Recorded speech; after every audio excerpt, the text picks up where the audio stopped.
अंजाम की तरफ चली गई, निर्णायक होगी। अब हमें समझ आ गया है कि अब मांगने से न्याय मिलने का नहीं। देखो, बाबा साहब अम्बेडकर एक कथन कहते हैं कि अन्याय करने वाले से अन्याय सहने वाला ज्यादा दोषी होता है। यहाँ अन्याय हो रहा है, अगर आप में से बैठा एक आदमी भी कह दे कि अन्याय नहीं हो रहा है तो मैं अपनी बात को गलत मान लूं। यहाँ अन्याय हो रहा है, सरासर हो रहा है, और अगर सब लोग इस अन्याय पर चुप रहेंगे तो बात खराब हो जाएगी, फिर हम भी दोषी हो जाएंगे। हम दोषी नहीं बन सकते। इस बार हमने तय किया है कि सरकार को गिरफ्तारी के लिए 7 दिन का समय है। कितने दिन का? 7 दिन का।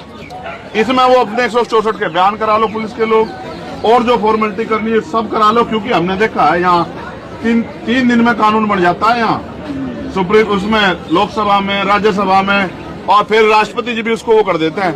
3 दिन में कानून बन जाते हैं देश के अंदर।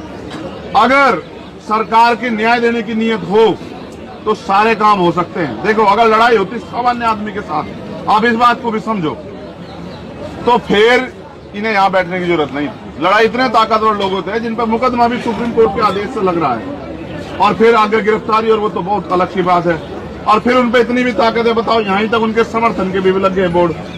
इसका मतलब सत्ता के संरक्षण में सारे काम हो रहे हैं। और मुझे ऐसा लगा भाई, जब तक हम डट के यहाँ नहीं पढ़ने के, जब तक कोई बात बनने की नहीं, तो हमने अपनी तरफ से तो तय कर लिया है। भाई बजरंग यहाँ खड़ा है, हमारी बहनें भी यहाँ बैठी सुन रही है। इन 7 तारीख के बाद हम अपना जो है बोरी बिस्तरा यहीं घेर लेंगे।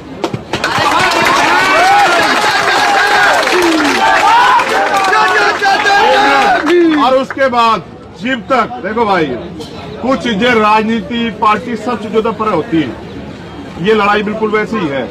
देखो, याद करो, मैं आपको ये बात इसलिए सुना रहा हूँ, आज तो माइक नहीं है, वरना मेरी दिल इच्छा थी मैं आपको आज वो गाना सुनाता, इनका हौसला बढ़ाने खातर, जो शहीद आजम भगत सिंह ने जेल में गाया था कि सरफरोशी की तमन्ना अब हमारे दिल में है, और देखना है जो कितना बात, और वक्त आने दे बता देंगे तुझे आत्मा, हम अभी से क्या बताएं क्या हमारे दिल में। मैं तो ये सोच रहा था, मैं जब जेल में था ना, मैंने एक बार भूख हड़ताल कर ली। अब मैंने अपने अधीक्षक को कहा मैं एक पिक्चर देखना चाहता हूँ। वो कह रहे कौन सी? मैंने कहा वो the legend of Bhagat Singh. अधीक्षक समझदार आदमी था, उन्होंने कहा ना, हमें तो अपना बेड़ा गर्क नहीं करवाना, तो जो उसे देखकर तुम और हौसला ले लोगे, फिर हमारी उस पर मुसीबत करोगे। तो मैं तो आज इन्हें और सुनाता कि याद करो, ये वो देश है जहाँ शहीदों ने, क्रांतिकारियों ने अपनी जान, फांसी के फंदे जो है ना, वो हंसते हंसते चुम्मे, कभी रोए चिल्लाए नहीं। और माँ तो भी नुका, पता कि कहा माँ को भी नुका, देख तू रोई है ना, तो भगत सिंह की माँ है, अगर तू रोगी तो लोग कहेंगे भगत सिंह की माँ रो रही थी। और अपने बापू ने भी कह दिया कि भाई बात सुनो, अगर आपने उनसे मेरी माफीनामा मांग लिया ना, तो आप भी मेरी लड़ाई में मेरे विरोधी हो जाओ, क्योंकि मैं झुकना पसंद नहीं कर रहा हूँ। ये भी झुकना नहीं पसंद करे, बाकी और सब चीज ठीक है। अगर ये चाहते, अगर लड़ाई न्याय की, रुक जाओ भाई, जिंदाबाद वालों, रुक जाओ एक बार। अगर लड़ाई न्याय की नहीं होती ना, FIR दर्ज होगी, ये भी चले जाते हैं। मगर इनको भी पता है FIR तो बहुत सारी है उन पे, FIR तो कुछ नहीं हो रहा है। न्याय जीव होगा, जब हमने पिछली बार भी कहा था फेडरेशन के अध्यक्ष पद को वो छोड़ दे। उसके बाद जब कोई स्वतंत्र एजेंसी उसकी जांच करे, और फिर तीसरी बात उनकी सबसे पहले गिरफ्तारी। ये तीनों में तो कोई भी काम नहीं हुआ। भाई बात सुनो, देखो, सरकार अगर न्याय के पक्ष में होती तो सरकार का भी जमीर होना चाहिए। देखो, कोई भी सरकार में इंसान वो रीढ़ की हड्डी वाला होना बहुत जरूरी है, उसका जमीर होना बहुत जरूरी है। जो आदमी को देख के बदल जा, वो फिर आदमी जमीर वाला नहीं हो सकता है। हम उस दिन भी इस बात पर खड़े थे, पहले वो फेडरेशन पद का अध्यक्ष होते। एक मिनट भाई,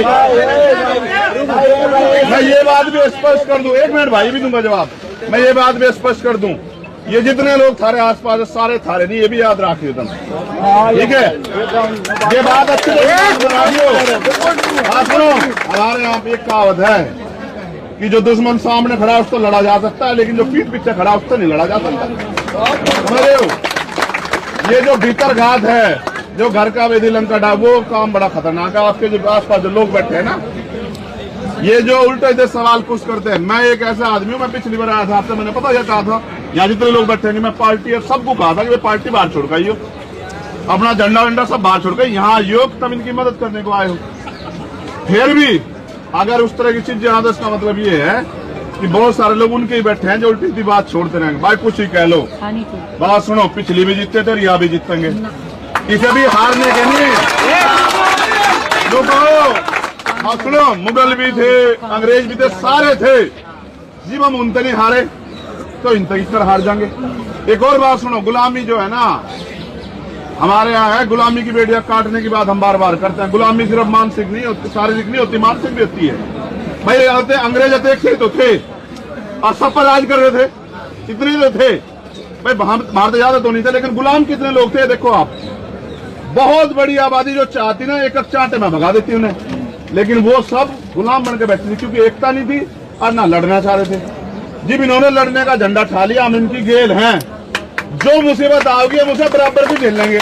लेकिन देखो शुरुआत होगी है, पंचायतें शुरू होगी है, कल की जो पीड़ा है वो ऐसा नहीं है। अगर इनमें जरा सी इंसानियत होती है, खुद ही कहते कि बहन बेटियों अपनी व्यवस्था ऐसी कर लो कि थारा बेमान बचो जाओ। क्यों भाई, ये सिर्फ किसी एक जाति धर्म की बहन बेटियां, इनकी नहीं बहन बेटियां लगती भाई, ठीक है नहीं। देश की तो जीव हो जी भी मेडल लाव है, ये भी तो हक मांग रही, फिर देश की क्यों है, फिर तो हरियाणा की है, फिर तो ये जाति के नाम पे है। फिर तो देखो बात सुनो, ये लड़ाई को भटकाओ जाएंगे, भटकानी है ही नहीं बिल्कुल भी, इसलिए नहीं भटकानी। सोचो इनके पीछे तो सपोर्ट भी है, इनके लोग, इनकी पहचान भी है, इन्होंने खुद भी गौरवान्वित फील किया, ये खुद भी मजबूत हैं। रात हमने देखा सैन्य लड़ रही थी, आंसू को छोड़ दो तुम, आंसू तो जीव आदमी भावुक हो जाए, ना उम्मीद हो जाए, आई जाए, अन्य तो लड़ तो रही थी, बताओ लड़ रही थी नहीं लड़ रही थी। मगर सोचो सामान्य बहनों के साथ क्या होता होगा, बताओ ताकतवर लोग आके देखो, सोच के देखो।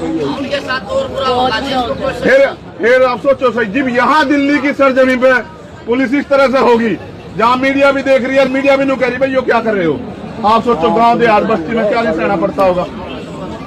भाई ये नाश के पीछे लग रहे हैं, नाश होने नहीं देना। आप देश तो अपना है ना भाई, इनका थोड़ा ही है, इनका नहीं है, ये तो सत्ता में आज बैठे चले जाएंगे, ठीक है। इसलिए आपसे भी मेरा कहना है पूरी मजबूती से लड़ो। मैं आपसे वादा कर रहा हूं भाई, 7 दिन के बाद मैं जो कहता हूं उसका उतना, जितना पहले कहता उतना हूं, जितना पूरा पाड़ सकूं, और जब कहता हूं तो फिर पूरा पाड़ता हूं, चाहे कुछ भी हो जाए। इस बात को कोई चोरी नहीं, मैं आपसे ये कह रहा हूं 7 दिन के बाद हम अगर जिक्र आप यहाँ पड़े हो, आप जमीन पर लौटोगे तो हम जमीन पर लौटेंगे। हम ताकत भी नहीं चाहते इनका, ये ताकत भी हमारे वाला ताकत पे भी ये पुलिस के लोग ही सो जाइए, ये भी तो हमारे भाई है, ठीक है। हम जमीन पे सोएंगे लेकिन हम यहाँ तक न्याय लेके उठेंगे। बस ये बात बताने के लिए हम लोग यहाँ, हाँ ये क्रांति है, क्रांति की बिगुल पता नहीं कहाँ था बच जा, समझ रहे हो। पहले कहना मैं अकेला ही चला था मंजिले जानी, और लोग मिलते गए, काफिला बनता गया। जब भी आए थे तो थोड़े से तो थे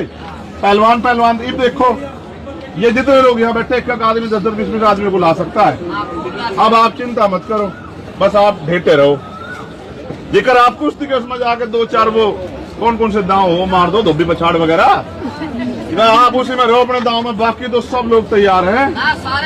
सुनो देखो, ये लड़ाई सरकार की नहीं है, ना लड़ाई है विपक्ष की, लड़ाई है न्याय की। अगर आज इन बहन बेटियों को न्याय नहीं मिला तो कल किसी बहन बेटी को उम्मीद नहीं होगी उन्हें न्याय मिल जाए, ठीक है नहीं। तो न्याय मांगने से नहीं मिलेगा भाई, हम तो जानते हैं इस बात को।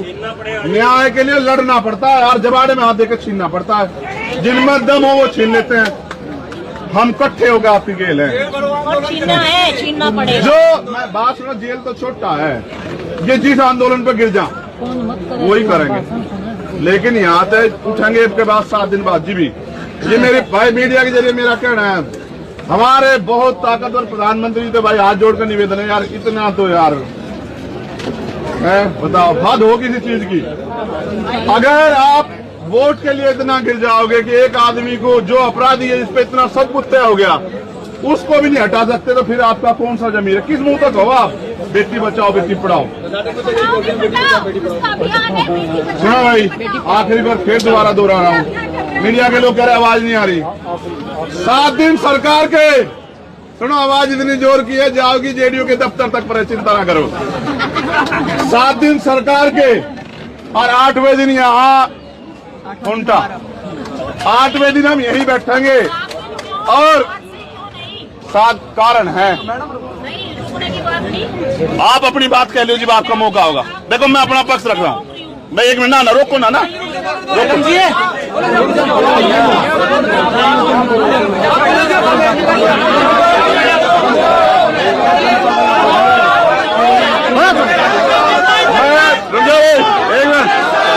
भाई लोकतंत्र है, सुनो भाई। देखो वो जैसी बहन है ना ऐसी जा। लोकतंत्र में अभिव्यक्ति का आजादी का अधिकार है, मगर बहन जी हाँ मेरी बात सुनो ना। बता देंगे तुम। हर आदमी की अपनी अपनी जिम्मेदारियां है। अगर हम कोई आंदोलन में जोड़ लगा के बैठेंगे, किले थोड़ा ही बैठेंगे, फिर हिसाब बना के बैठेंगे ना, है ना। एक दिन में अगर कुछ हो जाया करता तो बहुत कुछ हो जाता। हमें तो पता नहीं आंदोलन कर रहे हैं बहन जी। हमने 16 महीने जेल काटे। दिल्ली की तिहाड़ जो है, जब मैं दोबारा गया था ना, लोग मुझे कहते रहे हम यहाँ तो जाने पर से तो फिर आ गया। मैं आपको ये बात बता रहा हूँ, एक दिन में सरकार पे जोर ना पड़ता, हमें बताया जोर किकर पड़ता है। और हम आप तो जिम्मेदार तो कह रहे हमारी ये खुंटा टिका रही हो आप मेरी बात को। मैं किसान का बेटा हूँ, मेरी और प्राइमरी स्कूल के हेडमास्टर थे मेरे फादर, और चरित्र दिया मेरे फादर ने मुझे। ये बैठे रही हो, मैं पूरी जिम्मेदार से कह रहा हूँ। अगर 5 दिन में सरकार की जमीन ना सरकारी जिप कहियो आप, ठीक है नहीं। हमने 15 साल दिए जमीन। भाई एक मिनट, हम जाओ, अम्बे रुक जाओ। 15 साल दिए बहन जी हमने तैयार करने में। हम पे बड़ा संगठन है। हमने सरकार को अपनी ताकत पहले भी दिखाई। हमारी लड़ाई ना पुलिस है ना सरकार, हम तो न्याय मांग रहे हैं, ठीक है। उनके लिए न्याय मांग रहे हैं जिनके लिए वे हमने जिनकी वजह से हमने गौरवान्वित महसूस करा, समझ रहे हैं। हमने तो हाथरस जैसा मामला भी देखा बहन जी। अगर आपने देखा हो ना हाथरस, आप सबने अगर देखा हो, जैसे कचरा जलाते ना ऐसे जला। हमने तो अपनी बहनों के हाथों को, लाशों को हाथ में उठा रखा। हम तो जानते हैं कि सरकार जब ताना साहब, अच्छा आप बात छोड़ दो, अजय कुमार टैनी जिनके मंत्री हैं, किसानों पे गाड़ी चढ़ाई, सारे देश ने देखा है ना, लिया आ गया इस्तीफा उन्होंने। एक तो नीचता हो, ये उससे भी ज्यादा तड़े चले जहां जी इनकी बात आवे, इनसे कोई उम्मीद नहीं कर जा सकती। हमें लड़ना पड़ेगा भाई, ये याद रख लो। अगर आपको लगता है सिर्फ यहाँ बैठने काम चलेगा, चलने का नहीं। हमें वही करना पड़ेगा जो हमने पिछली बार कहा था। हम इन 7 दिन बहन जी समारोह मांग रहे हैं, आप भी सुनो। हम इसकी तैयारी करवाओगे। हम यहाँ बैठेंगे तो हमारे लोग वहाँ बैठेंगे, तहसीलों पे, ब्लॉक पे, जिले के दफ्तर पे। वो उनकी नाक में दम करेंगे, इनको वहां बैठे हैं, नू थोड़े बैठेंगे हम यहाँ के। हम कहीं यहाँ उसमें पिकनिक पा रहे हैं। हम इलाज करने को बैठेंगे और पूरा ही बैठेंगे, क्योंकि हमारे पे करना आवे। भाई अच्छा बताओ, ये बैठे तीनों लोग बंजर भूमि में तो फसल नहीं बांटते क्या हम लोग हैं? जिसे सरकार ने कह दिया तो रद्दी है, उसका भी तो सीना चीर के हम लोग फसल उगाते नहीं उगाते हैं। तो ये तो कुछ भी बंजर नहीं, सब हो जाएगा ठीक। बस वे जो बहन है उनके लिए दुख इस बात का है कि कल उन्हें बहुत अपमान झेलना पड़ा, और क्योंकि हम लोग लड़ नहीं सकते किसी से, इस वजह से हम लोग पुलिस के साथ भी लड़ सकते, इसलिए अपने विरोध को पीछे से ही कर रहे हैं, ठीक है। जल्दी फिर आपसे मुलाकात होगी, दोबारा सुन के याद रखो। हमारे लोग भी सुन लो, भीम आर्मी के 7 दिन है उनके, तारीख नहीं 7 दिन, और 8वें दिन यही मिलेंगे, जोड़ लगा दें, ठीक है।